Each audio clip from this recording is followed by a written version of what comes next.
Subscribe कीजिए royal teacher को education संबंधी न्यूज़ तुरंत पाने के लिए। अब शाला दर्पण के माध्यम से होगी शिक्षकों की ऑनलाइन काउंसलिंग। मॉड्यूल का होगा निर्माण, ऑनलाइन होगा आवंटन, पदस्थापन स्थान। शाला दर्पण के स्टाफ विंडो के माध्यम से होगी सभी कार्यवाही। बहुत ही बड़ी बिग अपडेट।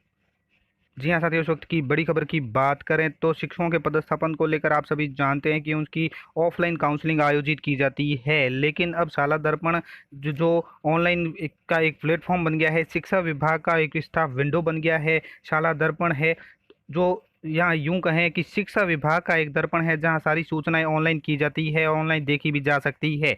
उसी विंडो पर यानी उसी शाला दर्पण पोर्टल पर शिक्षकों की काउंसलिंग भी अब ऑनलाइन ही कराई जाएगी। फिलहाल ये मॉड्यूल विकसित हुआ नहीं है और होगा अब विकसित। इस मॉड्यूल के माध्यम से सर्वप्रथम जो काउंसलिंग है वो करवाई जाएगी, ऐसा प्रस्ताव रखा गया है। साथ ही बात बता दें कि पदस्थापन स्थान के आवंटन की जो ऑनलाइन काउंसलिंग आयोजित की जाएगी शिक्षकों की शाला दर्पण पोर्टल के माध्यम से, स्टाफ विंडो के माध्यम से कैसे होगी, कैसे पदस्थापन आवंटन का विकल्प आपके सामने आएगा, आपको क्या क्या सूचनाएं भरनी होगी, वो तो दोस्तों पूरा मॉड्यूल विकसित होने के बाद पता चलेगा। लेकिन फिलहाल अभी जो न्यूज़ है प्रधानाचार्य के संबंध में, प्रधानाचार्य की जो काउंसलिंग होगी वो ऑनलाइन कराई जाएगी, उसके लिए मॉड्यूल का निर्माण होगा।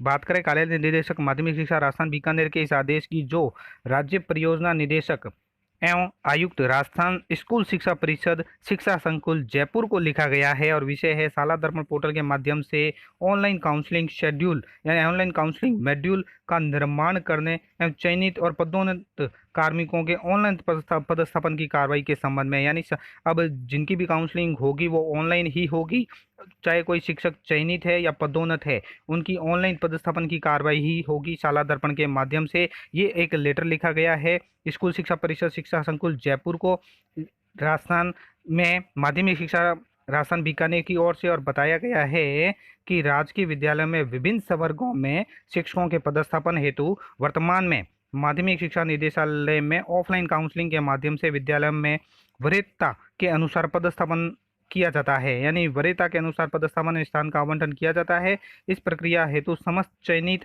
और पदोन्नत होने वाले अभ्यर्थियों को माध्यमिक शिक्षा निदेशालय में उपस्थित होकर वरीयता अनुसार विद्यालयों का चयन करना होता है। विभागीय पदोन्नति समिति से चयनों उपरांत राजकीय विद्यालय में पदस्थापन की जो उपरोक्त प्रक्रिया है ऑनलाइन किया जाना प्रस्तावित है। अब ये जो प्रक्रिया होगी विभाग में चयनित समिति से चयन के उपरांत वो ऑनलाइन प्रस्तावित है। इस हेतु शाला दर्पण पोर्टल पर ऑनलाइन काउंसलिंग मॉड्यूल का निर्माण किया जाना भी प्रस्तावित है। फिलहाल दोस्तों ये अभी हुआ नहीं है, प्रस्तावित है। इस क्रम में पत्र के साथ ऑनलाइन काउंसलिंग मॉड्यूल के माध्यम से महत्वपूर्ण चरण तथा कार्मिक स्टाफ लॉगिन व निदेशालय लॉगिन पर लगने वाली आवश्यक सूचियां व सुविधाओं बाबत निर्धारित प्रारूप संलग्न है। अर्थात अब आपको जो कार्मिक स्टाफ विंडो पर क्या क्या मॉड्यूल मिलेंगे, ऑनलाइन काउंसलिंग मॉड्यूल में आवश्यक सूची क्या होगी, यह सभी प्रस्तावित है और संलग्न है। कैसे रहेगी वो भी आपको दिखाया जाएगा। तो बात करें प्रधानाचार्य की पदोन्नति के संबंध में तो 21-22 की काउंसलिंग निकट भविष्य में की जानी प्रस्तावित है। अतः इस हेतु शाला दर्पण पोर्टल पर ऑनलाइन काउंसलिंग मॉड्यूल का निर्माण कर पूर्ण और अवगत कराने का श्रम करावें। तो अब ये शाला दर्पण पर ऑनलाइन काउंसलिंग मॉड्यूल का निर्माण होगा और पदोन्नति जो 21-22 की प्रधानाचार्य की होने वाली है वो ऑनलाइन काउंसलिंग ही होगी। अब यहाँ पे कुछ चरण बताए गए हैं सेकेंडरी काउंसलिंग में। तो सबसे पहले यहाँ पे जो बताया गया है प्रारूप के अनुसार वो दिखा रहा हूँ, बाकी तो दोस्तों ऑनलाइन मॉड्यूल जारी होने पर ही आपको पूर्ण बताया जाएगा। Add new counselling, active counselling, दो ऑप्शन रहेंगे। एड न्यू काउंसलिंग में काउंसलिंग टाइटल व टाइप जोड़ने हैं तो पूर्व में उपलब्ध है, और एक्टिव काउंसलिंग जोड़ी गई काउंसलिंग का एक्टिव कराना राउंड वाइज पूर्व से उपलब्ध है। फर्स्ट स्टेप के अंतर्गत upload candidate list with Excel file, यानी कैंडिडेट की लिस्ट है वो एक्सेल फाइल में अपलोड होगी, जिसमें ये सारी सूचनाएं होगी जैसे क्रम संख्या, काउंसलिंग मेरिट क्रमांक है, वरिष्ठता क्रमांक है, एम्प्लॉय आईडी, स्टाफ आईडी, नाम, वर्तमान पदस्थापन स्थान है, चयन वर्ष है, प्रथम नियुक्ति तिथि और विशेष विवरण, ये सभी अपलोड करना। तो ये फर्स्ट स्टेप रहेगा। साथ ही अगर किसी कार्मिक की कोई सूचना पोर्टल पर नहीं है तो उक्त कार्मिक की पोर्टल पर नव प्रविष्टि करते हुए अपलोड किया जाना रहेगा। दूसरा रहेगा step final list of candidate for counselling, यानी काउंसलिंग के लिए जो अंतिम चयन सूची होती है उसमें उसका है स्टेप 1, तो अपलोड की गई एक्सेल के अनुसार एम्प्लॉय आईडी, स्टाफ आईडी का डाटा पोर्टल से फैच करते हुए फाइनल सूची प्रदर्शित होगी, जिसमें भी यही सेम डिटेल रहेगी।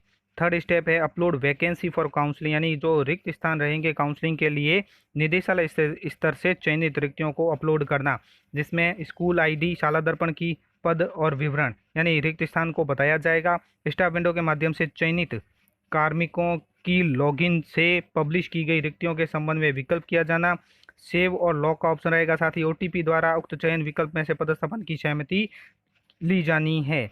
उसके साथ ही स्टाफ विंडो के माध्यम से विकल्प लिए जाने की भी प्रक्रिया बता दी गई है, यानी कार्मिक को अपने स्टाफ विंडो लॉगिन पर विद्यालय विकल्प चयन की प्रक्रिया एक्टिव हो जाएगी।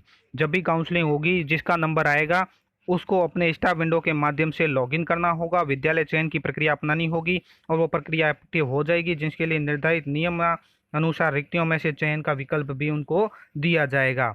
इस प्रकार जो विकल्प चयन अवधि समाप्ति के पश्चात विकल्प चयन व मेरिट क्रमांक के अनुसार अलॉटमेंट एडमिन लॉगिन से रन किया जाएगा।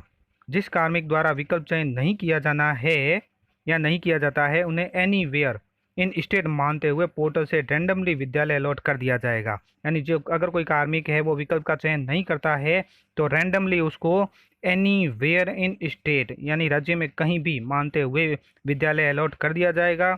ऑर्डर, सेव, लॉक और पब्लिश के भी ऑप्शन हो सकते हैं। पोस्ट ऑर्डर अमेंडमेंट काउंसलिंग प्रक्रिया समाप्ति पश्चात निदेशक महोदय की आज्ञा से किए गए पद स्थापन स्थान संशोधन का विकल्प एडमिन लॉगिन पर उपलब्ध करवाया जाना है। तो साथियों, निकट भविष्य में प्रधानाचार्य की काउंसलिंग है वो प्रस्तावित है, काउंसलिंग होगी तो हो सकता है भी ऑनलाइन शाला दर्पण के माध्यम से ही हो। शाला दर्पण के संबंध में और जानकारी चाहिए तो वीडियो को कर दीजिए अभी से लाइक, शेयर और सब्सक्राइब। पास में आने वाली घंटी के बटन को जरूर दबाएं एजुकेशन संबंधी न्यूज़ तुरंत पाने के लिए।